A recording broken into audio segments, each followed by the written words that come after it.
I was on air at Amazing 102.5 FM as a volunteer on-air talent. So one thing led to another. Within a year, probably about 4 months, I was on the billboard that they have at the location where I am on site. I then became promotions director, and then I started learning how to operate the board.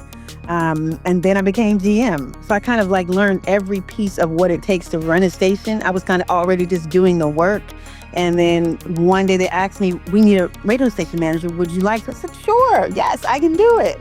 And I did.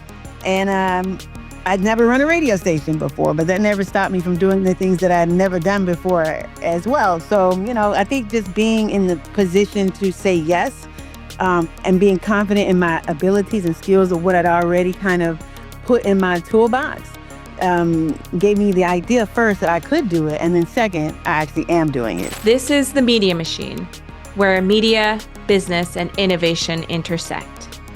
Hi, I'm Johanna Salazar, and I'll be your host as we examine the future of content, technology, and entertainment through the lens of 4 key pillars: process, profit, people, and planet. Today, I'm joined by Amanda Sapp, a powerhouse in community-driven media.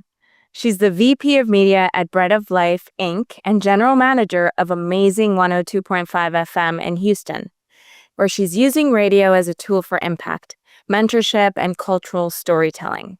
From building platforms for youth and seniors to being honored as an ESG leader in media tech, Amanda is redefining what it means to lead with purpose in today's media landscape. Let's dive in. Amanda, welcome to The Media Machine. I'm glad to be here, Johanna. Thanks so much for having me. Thank you. So, your story is powerful and layered. And before we get into your journey and learning a little bit more about you, when did you realize that your voice had power? I want to say it was the first time I was on a stage. When my mom asked me to help her get her business back up and running, she'd always had a sewing and observation shop in Louisiana. And she paused for a moment after my sister and I graduated from high school. And then at some point, she said she wanted to get back started again. So I said, sure, I can help you with that, no problem. And when I decided to kind of strategize, what could we do? What place can she go? Where could she be a vendor so that she could get exposure? We ended up at the Crawfish Festival in Louisiana, Lake Charles, Louisiana, that is. And I met a young lady who had an organization called Quad Clothing. And when I was at the event, I started asking people to come to the table, kind of galvanizing, getting people there. And they were coming. They were excited to be at our table, which was selling sewing products, materials, handkerchiefs, things that my mom had made. And this lady asked me, her name is Andrea Gordon. She'd asked me, would you mind if I gave you a call? I love the approach that you have at this table. I think that there's some ways that you can help me out. Give her a call. She asked me if I can help her coordinate her event. Do I do event coordinating? And I said, yes. Yeah, sure. I'd never done an event that I had to coordinate ever before then. And so, but I said yes. And she believed in me. And I was her MC for that event as well as an event coordinator. So it was that moment when I would actually touch the mic in front of a crowd that I knew, okay, I think this is something that I like, enjoy, and that I can actually do long term. And one thing led to another. I ended up writing for a magazine. I then got into radio, and here I am today. So you've done all those things. What led to the morning show? So I had an evening show on another station with a team. It was actually the same name. I mean, the Amanda Sapp Show in the evening, on Tuesdays, 1 hour in the week. And when I got to Amazing 102.5 FM, they'd asked me to do a morning show then. So I turned my evening show into a morning show, which ultimately led to me doing the show alone on my own. That was the really scary part, because when you have a team or when you have co-hosts, you kind of lean on them for support, catch you where you fall, kind of engage with while you're on air. And so me doing the morning show on my own at Amazing was something that I did not see coming. I always had someone on the left or the right of me. And so I think it was in that moment, maybe about 3 years ago, where I realized I can do this on my own and I can be successful in it. And so realizing that I had a voice to be able to bring in amazing talent, thought leaders, entrepreneurs, people who are really making big, huge impact in community and across the nation and internationally, gave me that confidence that I needed to continue to do my morning show with my name. And yeah. So that's incredible. How does somebody go from getting into radio to then running the station? Sure, great question. So when I got there, I had only come as a volunteer. I didn't know anything about anything else. All I knew is I had a show from a previous station. I wanted to bring it to Amazing because the station where I was at was shutting down. And so I ended up kind of connecting with someone who I knew was at Amazing and said, "Hey, I got this show. I'd love to bring it there." They said, "Come on." So I went to Essence Festival, which is in Louisiana as well, to go and party, visit, have a good time. And that following Tuesday, I was on air at Amazing 102.5 FM as a volunteer on air talent. So one thing led to another. Within a year, probably about 4 months, I was on the billboard that they have at the location where I am on site. I then became promotions director, and then I started learning how to operate the board. And then I became GM. So I kind of like learned every piece of what it takes to run a station. I was kind of already just doing the work. And then one day they asked me, "We need a radio station manager. Would you like to?" I said, "Sure. Yes, I can do it." And I did.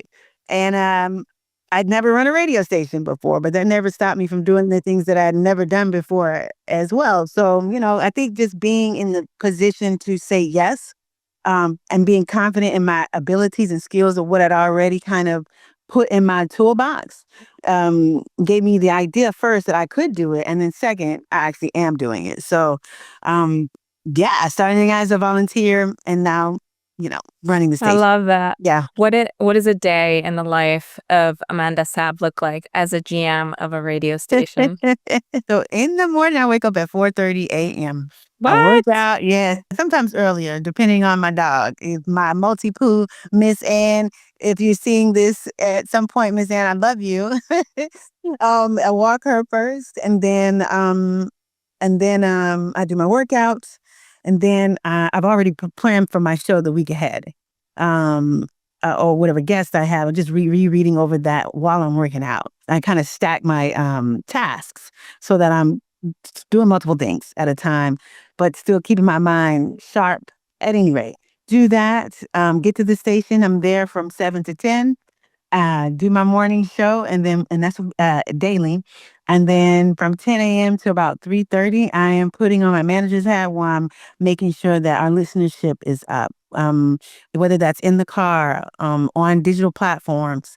I'm also making sure that our content plan is developed appropriately, depending on what's happening in the economy with what we need to do with our organization at Bread of Life Inc. Um, and that's pretty much a day in the life of. And then depending on if I have an event that I'm serving, or I have the MC, or I am a networking at, I may have something like that as well. So I kind of have it where it's all the things that I love, so it never feels like work. And I kind of produce from there. I have my week. Everything is a production. So my I day love in the it. life of me is everything that I love. So obviously you're a businesswoman, and in the morning you're doing the show, so you're talent, and then in the afternoon you're running the station. How do you keep it sustainable? What are some strategies? What are some ideas? Yeah, how do you keep it sustainable? Sure. I don't do it alone. I have accounting department. I have other areas within our organization that I can lean on if at any point I need help with the spreadsheet, or if I need to connect with community in a different way or approach or deliverable. I used to think I was on an island until I realized that people want to help you if they know that they can, and if you tell them how. So one way that I learned how to kind of thrive a little bit better personally and then professionally was acknowledging that I am not alone and that resources are available if I actually searched.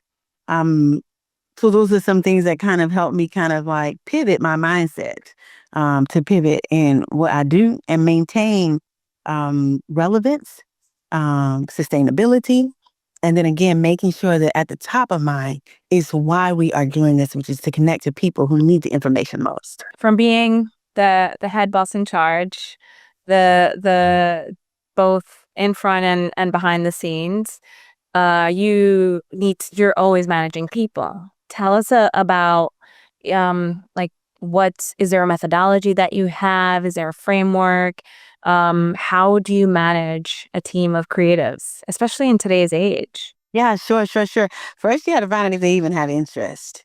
And so I'm always asking questions to make them look within to determine if this is something that they actually want to do. Radio is a platform. What we do is where the magic is. You can do podcasting anywhere. You can on your phone create a podcast. You can or create content.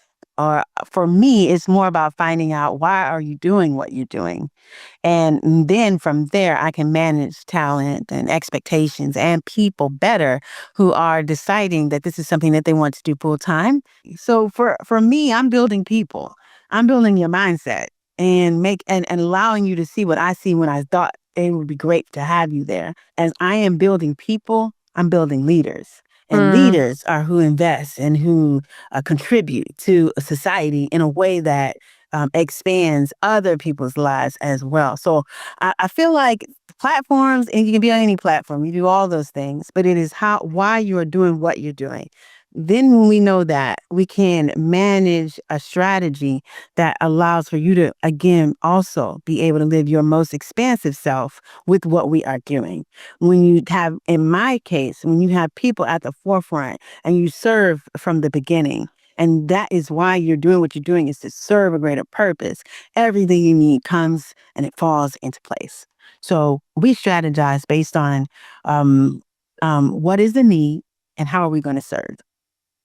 That's how I strategize. I love everything about seeing a woman thriving in media, in radio, and just being in front of adversity. And when I was looking you up, you do a lot of mentoring for youth. You went to NAB this year and you took some interns with you. Tell us about that and why is that important to you and what was the outcome? Sure. Going back to the story where I mentioned that they asked me to be radio station manager, and I said yes. I also went and found places and platforms that actually teach you how to do it. So I found NAB when Nick Cannon was the speaker. And that was intriguing. I said, okay, it must be nice if he's going to be there. Is this something? And then I did more research on who goes, people who own and operate radio and television stations. So I said, okay, so that makes sense. And so when I got there, because I made a whole proposal, presented it to to Bread of Life, my leadership team, and said, hey, this is an event that I need to go to, a conference that I need to be a part of to help me learn. And so I went there, and the first year I got there, which was in 2022, I think it was 4 years ago. Went there and asked 1,000 questions, and I was one of a few Black people and very few Black women. And so first it was intimidating. After I moved that out of my head and realized, first of all, my job paid for me to come. And then number two, I'm on a mission. I was able to receive all of the information that I needed at that moment, at that place. And one of the things that I was, groups that I was able to connect to was Gals in Gear. Gals in Gear is a women's group that helps women in technology, streaming, media, all of those things. And they connect you, they stay connected with you. And they were mentors for me in the moment that I needed it at that location. That's how I connected with you. Yes. Yeah. Amy DeLuise, the founder there, her and Danilda Martinez, they asked me, "Hey, you look like you're looking for whatever. You need some help. Are you going?" There's all kinds of things you could do at NAB when you're there. And I was doing as much as I possibly could, joining sessions that I knew no one at. And so they kind of pulled my hand and was like, "Hey, you can come with us." Stay connected to Amy. I asked her, I said, "I'd love to have you as a guest on my morning show." And she was a guest. And shortly after, a couple months later, she said, "Are you going to NAB again this year?" And I said, I can. And she asked me to be a speaker. So the one year I went as searching and seeking information. The next year I'm a speaker. And it just was her confidence in me that allowed me to know I was in the right place at the right time all the time. So that happened. And then I'd gone the following years, all under her leadership, all under Gals and Gears leadership. I mean, I could tell looking in her eyes that she believed me. She believes me and believes in me. Anyway, so I went the next year, and then she had Walter Cronkite School of Journalism. So I helped mentor those young adults. This year, I presented my mentees to attend under their leadership, and she knew what they were doing. She knew how we were growing the station, and they said yes.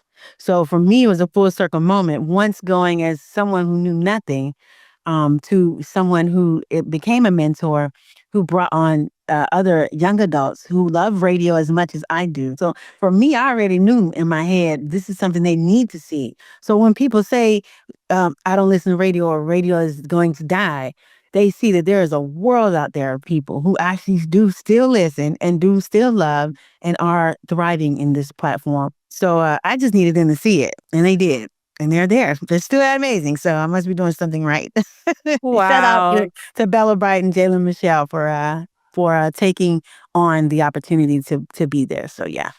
And you're encouraging them Oh, absolutely. to create their own shows, their own programming, you're empowering them. That's amazing. So I want to know about, how do you say, Baygood or begood.org? Sure. Beyonce's charity. Yeah. How did you guys connect with them? How did you guys partner up? I know that you guys do events, and there was an event that they showed up to. Tell us a little bit about that. I was not there when Beyonce was attending St. John's Downtown United Methodist Church, where Senior Pastor Tiffany Tarrant is now the pastor. But I understand that she used to sing at the church and used to attend there often with her family. They have been supporters of Bread of Life for some time, and how they connected as far as I know why they pour into the mission, because we're Bread of Life. We do what we do. We're a community. They have been longtime supporters for quite some time. That was me indulging in my fandom. So you won an ESG Leader Award. Tell us what that is. Like, what does that mean to you? And then also, what do you think about sustainable media? And what does somebody who's leading in this space right now create sustainable media? Absolutely. So I was acknowledged for the sustainability and media tech, and huge shout out to Barbara Lang and her partner, who co-founded that program. Um, for me, it goes back to the people. So in order for you to be able to even maybe utilize an AI platform to build your station out, you still need one person to be able to build the AI platform to reach the people beyond. So for me, sustainability in media means that I understand the importance of and the power of people. So I mentioned AI, but I use that as it relates to our systems. But it is the people that create the systems that are where I feel is what helps sustain not only organizations, but then also two media platforms. So really building more on the knowledge. I've looked for and placed my interns in situations where they can learn other techniques, get certifications so that they can use the skills beyond where we are. So those are ways that I'm building sustainability in media. And I think that if we go in the mindset of how do we build people first, then that everything else maintains. but then also too staying up with the trends, staying abreast of what new technology is advancing. And for us, right, I think for I can't speak for other platforms, but for us, integrating new into the old is what is helping us thrive. Not being afraid of interns' ideas of maybe we should do this or maybe we should use that. Um, and it will help us. So I'm always asking them a lot of questions because number one, as a millennial, I'm not necessarily always ready for change. So that's something in me that I've had to like work on. But what that has done for me is being more open to change is make me ask better questions so that we can both understand how these new integrations will work. So we integrate new advancements in technology with what has existed and sustained in radio from the past and present. I have a note here that you said you're redefining media as a tool for social impact. Yeah. Tell us more about that. Sure. With some of the programming that are on our platform, for example, we have Community Health Choice that is there on Mondays, where you may think that they're just talking about um, products. What they're talking about is health access. It's a program specifically for Houston listeners to be able to grab that product. But they're explaining to you benefits that could be available any way you look at it as it relates to health access. I've also created a show entitled Mind and Body on Purpose, where I have psychiatrists and therapists who come on to talk about mental health support and why there is a stigma and what you can do as a listener to maybe engage with services and or share with someone who may need the information that we have to share as it relates to not feeling like you're alone. So I'm very thoughtful and mindful about how am I connecting to not only listeners who just want to hear good music, but also too I want to build our listener up from the inside out. So yeah, so we're thoughtful about our programming. Staying on the business of the radio station. So some people think that radio is dying. And here you are thriving and doing this. Tell us what you think about that. Sure. How do you envision radio looking in the future? Every time I think about when someone asks that questions, I then think about how I felt when I first got into radio. That same energy is what continues to push me to maintain innovation. I include young adults in what we do, regardless of who is listening or not, whether they know they're listening to radio or not. Because when you get in the car and you just turn your car on, it's already on a dial. So to me, what people say about it dying is one of the oldest media platforms to ever exist. It has existed longer than any new streaming anything that decides to come out as technology evolves. So I don't listen to that. I don't receive that. I actually live in what I love and expand in what I do. And I bring on people who also share the same value as I do in what radio does and what is existing for, which is to communicate to people what is important. And that's what I do. So there's something, if you don't mind, I want to get a little personal. I was reading something that you wrote that really touched me, and just thinking about it makes me want to cry. You mentioned that you were once homeless. And even though you were homeless, you were still going and attending things as if nothing was happening. Yeah. Tell us about that experience and how did you come out of that? Yeah. I've always heard people say everybody's one check away from being homeless. Well, I actually was.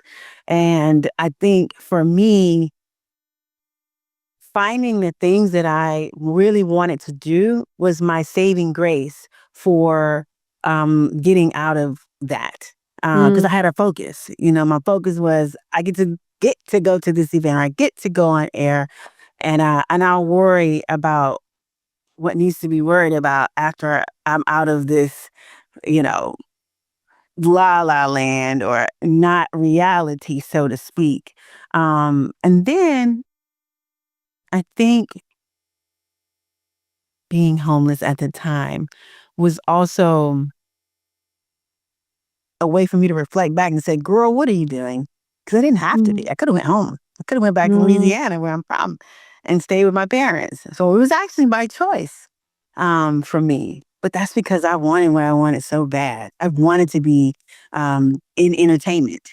I wanted to connect with people and through this way, through concerts and festivals in the city. I wanted it so bad that even if I was homeless, I was still going to do it. So I think because I had that idea of I'm going to go on air, I'm going to still catch these buses, I'm going to still go to these events, find a gym to go get dressed at and do all of these different things, that I was already subconsciously making a plan to get out of homelessness, if that makes sense.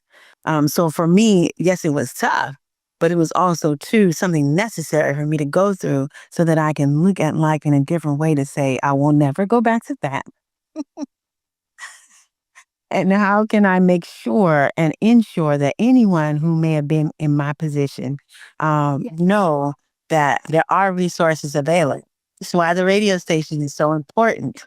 And what you're saying on air or any broadcast is so important because people who are listening to what you have to say may need that information. It may be all they have to hold on to for dear life or survival. So that has made it to where it's very important for me to understand that I did not go through homelessness for no reason. I went through that so that my lesson is that ensuring that no one ever has to experience what I did by providing resources, information, of what I can when I'm on air. So this is just going back and it's just making sure, okay, when I didn't know about credit, who could have told me about that? So I bring on a credit counselor or somebody who understands and can explain it, and kind of emphasize, are you hearing this? The reason why I asked that is because I know that, so I was talking to a friend of mine the other day, executive producer, and she was saying, there are all these media groups on Facebook and all these women in television and film and this and that and da-da-da. And it used to go from posts about, hey, there's this job opportunity or looking for a job opportunity. And then people would get hired really quickly because that was the place where it was like a community that they trusted each other. I posted on that many times. I have work, for people. Please apply. And I was told, I haven't gone on to those lately, but I was told that recently the stories are about, I'm losing my house. I haven't worked in months. I don't know how to pay my bills. I haven't been able to pay my car bill or feed my kids. It's like those are the stories we're hearing now. Yeah. So for those people, if anybody like that is listening to this, what would you say to them? There are resources. And in most cases, it's at the tip of your finger.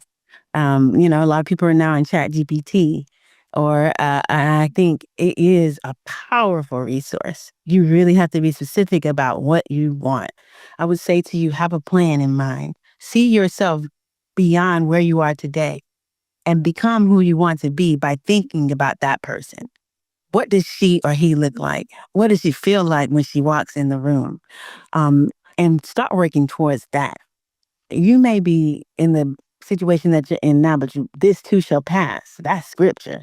And with that being said, you have to think about the resources that are available. You are not alone. Those resources are available. You just have to look for it. You have to type for it. You have to search for it. It's online. So I know most people, if they don't have nothing else, they got a phone. And if you don't have a phone, there is a library. The library is free too. And they have computers. So there's really no reason why you can't access the information that you need. It is available to you. And what you need is right around the corner. You just have to change your mindset. I know that sounds easier said than done, but it does start with you first, your mental, before you can make any changes beyond that. I would just say, imagine who you want to become and be that person. You said, I'm going to read, I don't believe in luck. I believe in God, consistency, and showing up. I don't even How remember when I said that. is It was that a so? long time ago. Do you still believe in that? Oh, How, absolutely. yeah. 1000%. 10,000%. How does it impact your leadership and storytelling? Sure. So I'm a woman of faith.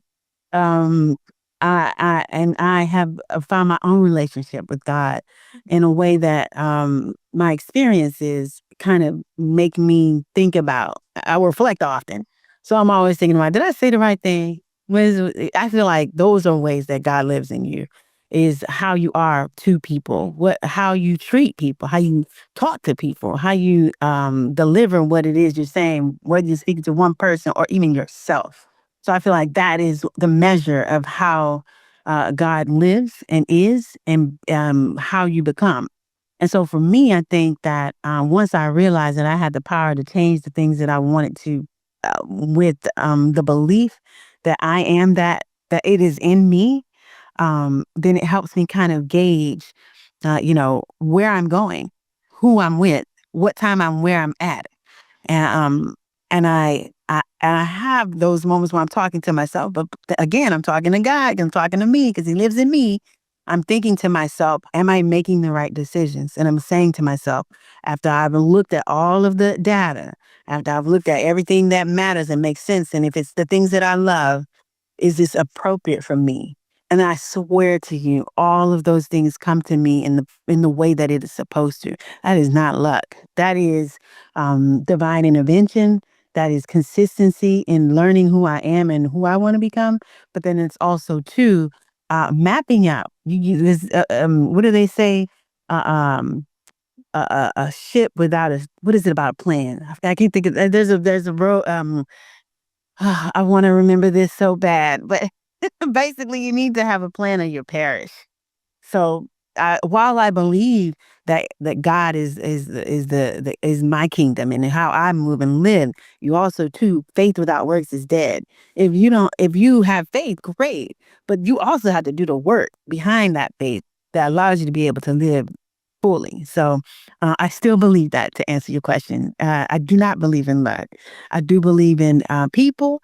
I do believe in um, centering yourself. I believe in placing yourself in the things that you want to be a part of, and uh, and I believe that you walk in what you are supposed to be doing, as long as you are thinking, how is this going to better me? You got to be thinking about yourself. How is this going to better me and the people around me? Is this going to help somebody? Is my presence in where I'm at going to be a service to somebody? But I digress. It's so good to see the other side of like successful women and people in media. And when you speak about the things that really drive your system, whether it's faith or whatever it be, it's really good to know what the driver is. Is there anything else you wanna say, you wanna share? Um, I actually, one of my interns, we were talking yesterday. We were talking about change and next levels and what we were going to do in life and all these different things, which I'm always talking about. And I'm pulling up a quote that she said to me, and it was, "Readiness is not a timeline; it's a decision." Her name is Alexia Jones, and I don't remember what prompted that discussion, but or that quote. From the discussion between her and I think we were talking about, brand elevation and just things that we were going to be doing separately. And that's when she gave me the quote. And I said, you know what, I'm going to share this with someone who needs to hear it, because I've already heard it myself. I needed that. But she's right. It, it, you're never going to be ready if you keep waiting for the right time. So really just do. Start, move forward. You're not by yourself. You're not on an island. I would say to anybody that's listening right now to think about, even I'm talking get pen and paper in hand. Yes, it's good to have your phone. You use the note taker and all of that. But get pen. It's something about when you write that helps your memory and also helps things come to pass. I remember someone told me, keep writing those spells. I said, girl, what spells? But she said, you don't remember what spelling is, but I won't go there right now. But basically, you need to get pen and paper and seriously write down whatever it is that you want to do, want to become, want to connect with.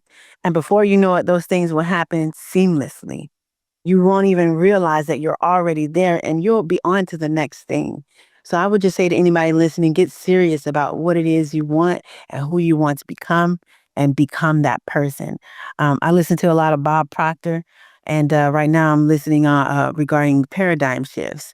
I've probably heard this same particular podcast about 4 times already. It's like 9 chapters, and um, each hour long, and it's worth the listen, because every time you hear it, I'm catching something that I didn't hear before. So I would say also too, drown out the noise. A lot of times people are on social media and they're looking at who, what likes and what this and that, and for the most part, if you really think about it, as we talk about content creators, those people have already made their content while you're viewing what it is that they're doing, whereas you could be taking the time you need to really focus on what it is that you want to put out into the world. So I would say to anybody listening, focus on yourself, think about the things that you love, ask yourself, what would you love, and be considerate of people and how you want to serve and show up. And also, too, you are enough. If you're where you are with what you're doing, you should already know, you need to know that you've already been chosen for such a time as this. So recognize that, hone in on that, and get serious about life. Amanda, wow. Value bombs. So you're enough.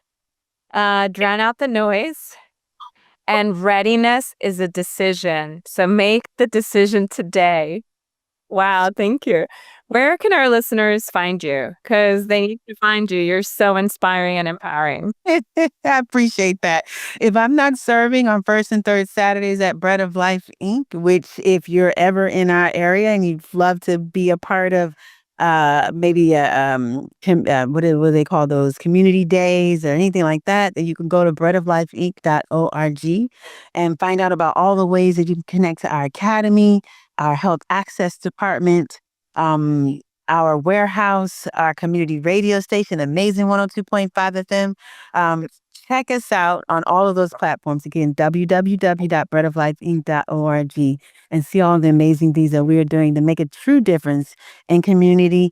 And of course, I've got my social media platforms as well, at the Amanda Sapp on Instagram, or on Instagram at Bread of Life HTX, or at Amazing 102.5 FM HTX.